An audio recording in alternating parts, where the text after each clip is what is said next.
Well, there must be some sense in this. Well, it sounds somewhat aggressive, the Ministry of War. We have the Ministry of Defense. We have always been and always will be based on this. We have no aggressive intentions towards third countries. We have the Ministry of Defense, and the goal of the Ministry of Defense is to ensure the safety of the Russian state and the peoples of the Russian Federation.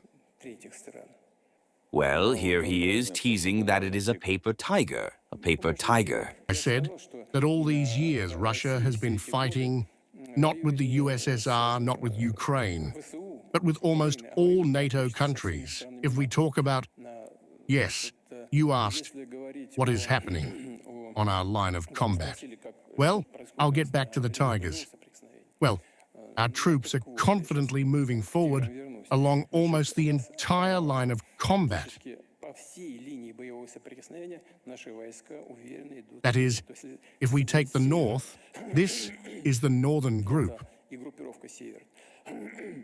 There is such a city of Volchansk in the Kharkov region, and in the Sumy region, the settlement of Yunakovka, which has just been put under our control. And half of Volchansk was taken. I think it's a matter of time. Now our fighters will take the second part. A safe zone is being created there. And this work is going smoothly and so calmly according to the plan. The Western group of troops has practically taken one of the large settlements. Not taken, but 2/3 of the city, Kupiansk. The center is already in our hands. The hostilities are taking place in the southern part of the city. Another fairly large city, Kirovsk, has completely passed under our control. The southern group has already entered the city of Konstantinovka, and this is already one of the defensive lines, the main defensive lines of Konstantinovka, Slavyansk, Kramatorsk. These are the lines that have been created, in general, for more than 10 years, with the help of Western specialists. Our troops have already entered there and hostilities are taking place there. Just as we entered Savitsk, also a fairly large settlement, and hostilities are taking place there. The center group is active, effective, works, conducts operations, and entered the city of Krasnoarmysk. In my opinion, hostilities are taking place in the city of Krasnoarmysk from the southern part. I will not go into detail, including because I do not want to inform our opponent, no matter how strange it sounds. What do I mean? Because they do not understand what is going on there. And therefore, to tell us what is happening there, to give them additional information, is useless. But our guys are working there confidently. As for the Eastern Group, it is moving quite confidently, at a fast pace, along the northern part of the Zaporozhye region and partially over the Dnipropetrovsk region. The Dnipropetrovsk Group feels very secure and confident. Almost 100% of the Lugansk region is in our hands. We have 0.13% left, I think, which is controlled by the enemy. About 19%, with a small percentage, is controlled by the Donetsk region. About 24–25% is controlled by the Zaporozhye and Kherson regions. And everywhere the Russian troops, confidently, I want to emphasize this, maintain strategic initiative. But if we fight with the entire NATO bloc and move like this, move forward, feel confident, and this is a paper tiger, then what is NATO? What does it represent? But God be with him. The most important thing for us is to be confident in ourselves. And we are confident in ourselves.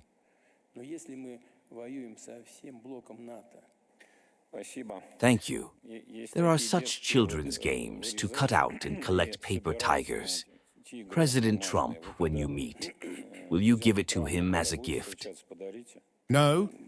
We have our own relations with him. We know what to give to each other, and we are very calm about this. I don't know in what context it was said, how, with irony maybe, it was said, There is an understanding in this too. He told his interlocutor, well, this is a paper tiger. What can he do next?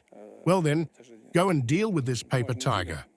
And there you see, everything happens differently. After all, what is the problem today? Weapons are supplied to the SU enough, as much as necessary, as much as supplied. In September, there were about 44,700 losses to the SU. Almost half of them were irrecoverable. During this time, only in my opinion, 18,000 were recovered by forced mobilization. 14,500 were recovered after treatment from hospitals. Look, if you add up how much was mobilized and how much was recovered from hospitals and how much was lost, it turns out minus 11,000 per month. So not only is there no replenishment on the battle line, but there is a decrease. At the same time, if you look from January to August of this year, there are about 150,000 deserters. At the same time, 160,000 were recovered. Well, 150,000 deserters is a lot. And taking into account the current increasing losses, although they were a little more in the previous month, this means that there is only one way to reduce the level, to reduce the age required for mobilization. But this will not give results.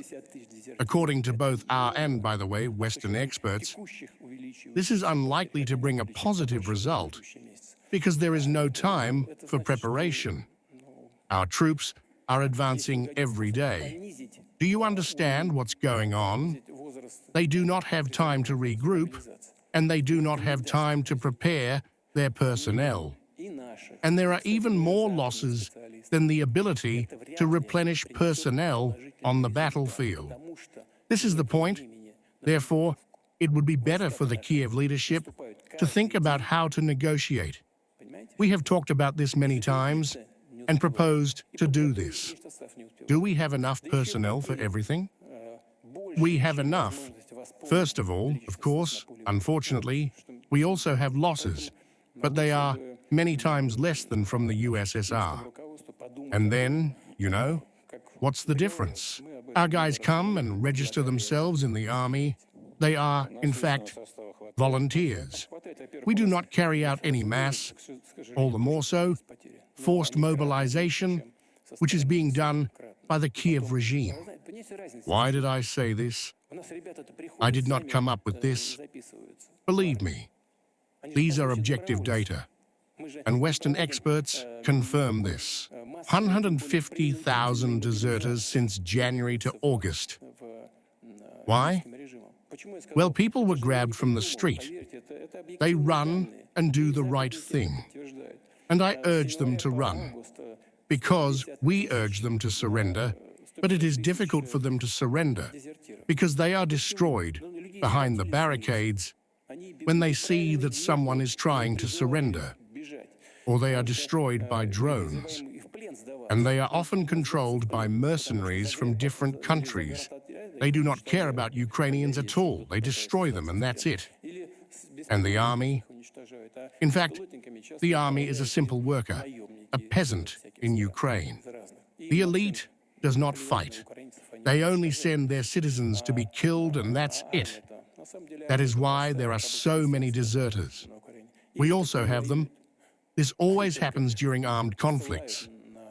There are people who voluntarily leave a part, but compared to what is happening there are only a few.